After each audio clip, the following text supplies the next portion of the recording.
Think about the last time you got paid. Not the amount, the feeling. That moment when the notification pops up. Direct deposit received.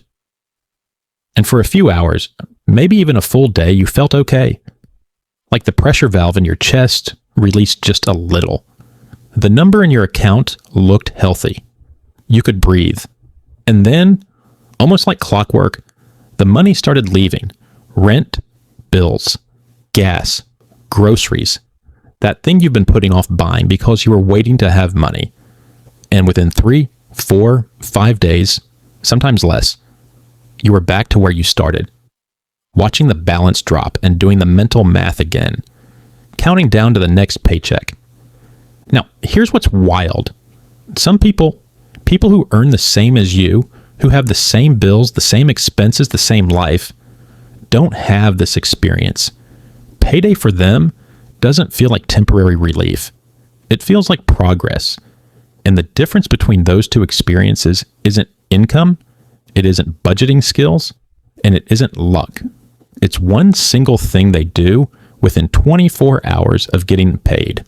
One habit takes about 90 seconds, and it changes the entire trajectory of their money. Not just that month, but permanently. My name is Max, and I want to help you learn how to make your money work more for you in your life. Not theory, not lectures, the real, concrete understanding of what actually moves the needle. If you want to get this stuff on a deeper level, subscribe, because every week we break down the mechanics that most people never learn. Okay, so here's what you've probably been told about saving money. You've been told to create a budget, track your spending, and then at the end of the month, save whatever's left over. That's the conventional approach. And on paper, it makes total sense.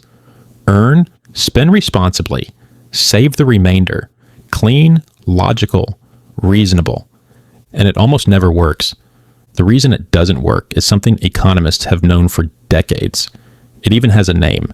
Parkinson's Law. Not the disease. The economic principle. Parkinson's Law says that expenditure rises to meet income. Meaning, whatever money is available to you, you will find a way to spend it. Not because you're reckless. Because your brain is wired to use available resources. If there's $3,000 in your checking account and your bills are $2,200, your brain registers $800 as available. And across dozens of tiny, reasonable seeming decisions, it spends the $800 every single time. So the save what's left approach is fighting against human nature, and human nature wins that fight about 97% of the time. According to a Bankrate survey, roughly 27% of Americans have no emergency savings at all, and nearly 59% couldn't cover a $1,000 emergency from savings. These aren't all low earners. Many of them make perfectly good salaries. They just don't have a system that accounts for how their brain actually works. And honestly, you can see Parkinson's Law in your own life if you look for it. Think about the last time you got a raise. Did your savings rate change? For most people, it doesn't. A $3,000 raise turns into slightly nicer groceries, an upgraded subscription, eating out one more time a week, and within 2 months, you've absorbed the entire raise into your lifestyle without saving a single extra dollar. That's not irresponsibility, that's Parkinson's Law, operating exactly as predicted. The habit I'm talking about flips the equation. Instead of spending first and saving what's left, you save first and spend what's left, and you do it the instant you get paid, before your brain even has a chance to register the money as available. Here's how it works. You set up an automatic transfer, or you do it manually the moment you see the deposit, that moves a fixed amount from your checking account into a separate savings or investment account. Not at the end of the month, not when you get around to it, the same day, within hours, before you pay a single bill, before you buy anything, before the money has a chance to feel like spending money. Now, you might be thinking, that's it? That's the big secret, move money into savings? And yeah, I know it sounds almost insultingly simple, but let me explain why this tiny act, this 90-second habit, creates an entirely different financial outcome than anything else you've tried. Think of your paycheck like a river. Right now, the river flows into a single lake, your checking account, and everything draws from that one lake. Bills, spending, impulse purchases, saving attempts, all from the same body of water. And when everything comes from the same place, the highest pressure outlets always win. Bills win because they're mandatory. Spending wins because it's immediate. And saving loses because it's optional and invisible. Now imagine you build a dam upstream before the river even reaches the lake. The dam diverts a portion of the water into a separate reservoir. The lake still fills. There's still plenty of water for bills and spending, but the reservoir is protected. It's upstream. The downstream activity can't touch it. That's what this habit does. It puts your savings upstream of your spending. And once money is upstream, it's psychologically gone. Your brain adjusts to the smaller lake and doesn't even miss the diverted water. But here's where it gets really interesting. What happens in your brain when you do this is genuinely fascinating. There's a concept in behavioral economics called mental accounting, first described by Richard Thaler, who won the Nobel Prize for this work. Mental accounting is the idea that humans don't treat all money as the same. We assign it to invisible categories. Money in your checking account feels spendable. Money in a separate savings account, even if it's at the same bank, feels different. It feels saved. It feels like it belongs to a different purpose. And that feeling, that psychological boundary, is powerful enough to change your behavior. This is why the transfer matters more than the amount. Moving $50 on payday into a separate account creates a mental boundary that keeping $50 in your checking account never does. The money is the same. The psychology is completely different. One gets spent. The other gets protected. Not by willpower, by architecture. And there's another layer here that explains why so many people stay broke even when they know better. Psychologists call it present bias, our brain's tendency to massively overvalue immediate rewards and discount future ones. When money is sitting in your checking account, your present biased brain sees it as today's money, available, spendable, now. But the instant it's in a separate account labeled savings or investments, your brain recategorizes it. It becomes future money, protected money, and present bias, which is your worst enemy when it comes to spending, suddenly becomes your ally. Because now spending the savings feels like stealing from the future and your brain resists it. This is why willpower doesn't work and systems do. You're not fighting your psychology. You're using it. I know you may be skeptical that something this simple can really move the needle financially. So let me show you numbers. Let's say you get paid every 2 weeks and you commit to transferring $100 per paycheck into a separate account the day you get paid. That's $200 a month, not a huge number. Most people could find $100 per paycheck by cutting one or two things they wouldn't even miss. A subscription, eating out one less time, the convenience purchases that add up silently. At $200 a month in a high-yield savings account, earning 4.5%, you'd have $2,460 after 1 year. That's an emergency fund, a real one. After 2 years, you'd have about $5,030. After 3 years, roughly $7,720. And if you took that same $200 a month and put it in an index fund averaging 8% annual returns instead, after 5 years, you'd have about $14,700. After 10 years, approximately $36,600.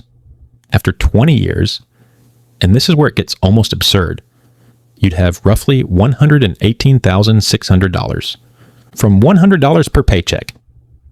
Now you might be thinking, that's a lot of time though. 20 years? And fair enough, 20 years is a long time to wait. But consider the alternative. 20 years of not doing this, and you'll have $0 in investments and be 20 years older. Time passes either way. The only question is whether you want it to pass while a snowball is building in the background or while it's not. And here's the acceleration curve, because this is the part that makes people's jaws drop. In the first 5 years, your contributions totaled $12,000 and your returns added about $2,700. You did most of the work. But between years 10 and 20, your contributions added another $12,000, same as before. While your returns generated over $70,000, your money made nearly 6 times more than you put in during that decade. Same habit, same $100.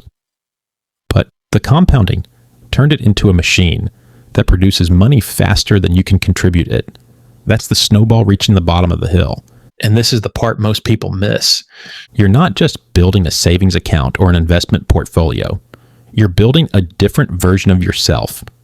Because the person who transfers $100 every payday, rain or shine, good month or bad month, whether they feel like it or not, is practicing something that goes way beyond money. They're practicing the ability to prioritize their future self over their present comfort over and over again, 26 times a year. That might sound like a small thing, but think about what it actually requires. It requires you to look at money that could buy you something right now, something that would feel good immediately, and say, not this time, this belongs to later. That's a muscle, and like any muscle, it gets stronger with use. After 6 months of this habit, you don't have to think about it anymore. It's automatic. You become the kind of person who saves first, and that identity, not the $1,200 in the account, is the real transformation. Here's how you know the shift has happened. You'll be at a store or on a website, hovering over a purchase, and instead of thinking, can I afford this? You'll think, is this worth slowing down what I'm building? That second question is a fundamentally different operating system. The first question is about survival. The second is about strategy. And you made that shift not by reading about it, but by doing the habit 26 times until your brain rewired itself around it. This might sound like self-help nonsense, but consider this. The reason most lottery winners go broke isn't that they're stupid. It's that they received money without building the identity of someone who manages money. The cash arrived, but the psychological infrastructure didn't. When you build savings $100 at a time, you're not just accumulating money, you're installing the infrastructure to keep it. And that infrastructure is permanent. You're probably wondering how this actually plays out in everyday life. So let me paint some real scenarios. Your water heater dies. Replacement costs $1,800. Without savings, this is a catastrophe. You're calling family, putting it on a credit card at 22% interest, and the stress follows you for months. With the savings you built through this habit, you pay the $1,800. Your fund drops, but doesn't empty, and it quietly refills over the next few pay periods. Same emergency, completely different life experience. One leads to debt, the other leads to a brief dip in recovery, and the psychological difference between those two outcomes is worth more than the money itself, because the person who handled it without debt is free to move forward. The person with the credit card debt is now paying interest on a water heater for the next 2 years. A friend tells you about a course that costs $800 and could legitimately advance your career. Without savings, that's a non-starter. You can't even evaluate it on its merits because the price tag automatically disqualifies it. With savings, you can think about it clearly. Is it worth $800? Will it pay for itself in the next year? You make a decision based on value, not based on whether you can physically afford it. And that one decision to invest in a skill might be worth $20,000 in higher earnings over the next 5 years. You find out your rent is going up $200 a month. Without savings, you're trapped. You absorb the increase because moving costs money you don't have. With savings, you can explore options. Maybe you move somewhere cheaper. Maybe you negotiate with your landlord because you have the leverage of, I can leave if I need to. Options are a form of wealth that doesn't show up on any balance sheet. And this connects to something even bigger. The way this habit changes your relationship with work. When you have money saved, your employer stops being your lifeline and starts being your choice. There's a massive psychological difference between, I need this job to survive, and I choose this job because it serves me. Both people might be at the same desk, doing the same work, earning the same salary. But one of them negotiates differently, takes risks differently, and responds to setbacks differently. The concept is sometimes called walkaway money, but you don't need a fortune for it to kick in. Even a few $1,000s, 2 or 3 months of this payday habit, changes the math enough that your brain shifts from survival mode to strategic mode. You push for that raise you've been afraid to ask about. You apply for the role at the company you've been watching. You set a boundary with a manager who's been piling on work without compensation. And because you're operating from security instead of scarcity, those conversations go better. People can sense the difference. Confidence isn't just a feeling. It's a signal that changes how others respond to you. Let me make this tangible. Imagine 2 people in the same meeting asking for a $5,000 raise. One has $0 saved and needs every paycheck to survive. The other has $3,000 from 6 months of the payday habit. Same words, same request. But the first person speaks with the tension of someone who can't afford to hear no.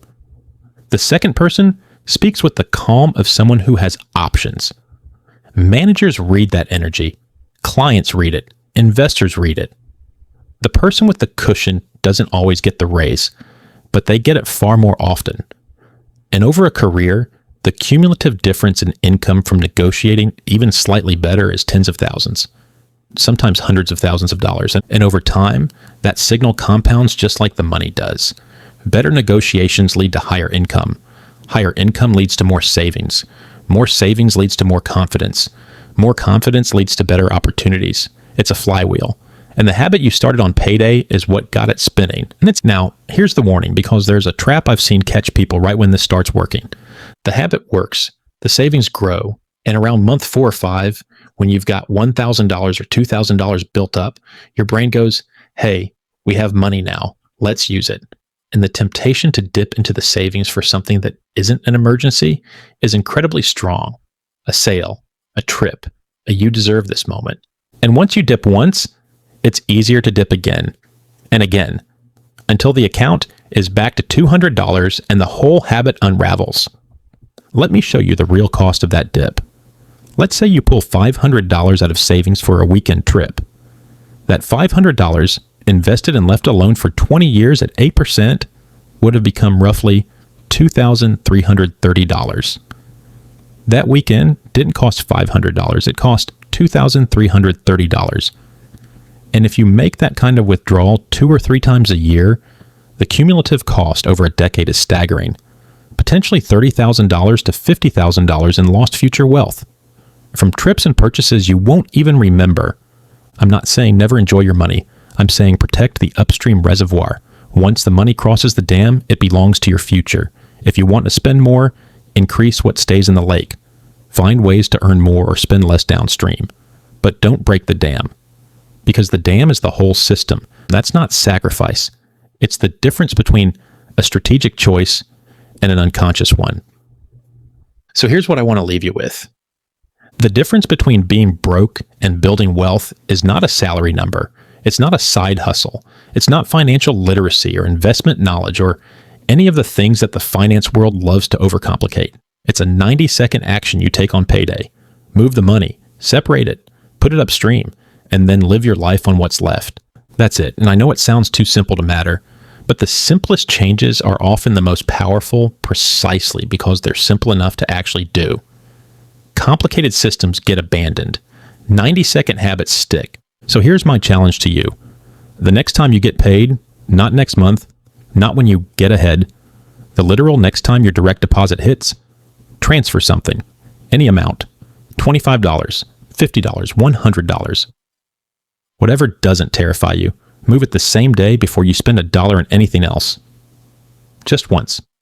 See what it feels like. Because once you do it once, something clicks. You realize the money you move doesn't wreck your life. The bills still get paid, the lights stay on. You eat the same food. But there's money in a place that's building instead of disappearing. And that feeling, that quiet evidence that you're moving forward, is more motivating than any video I could ever make. Try it once. That's all I'm asking. Once. And let the habit take it from there.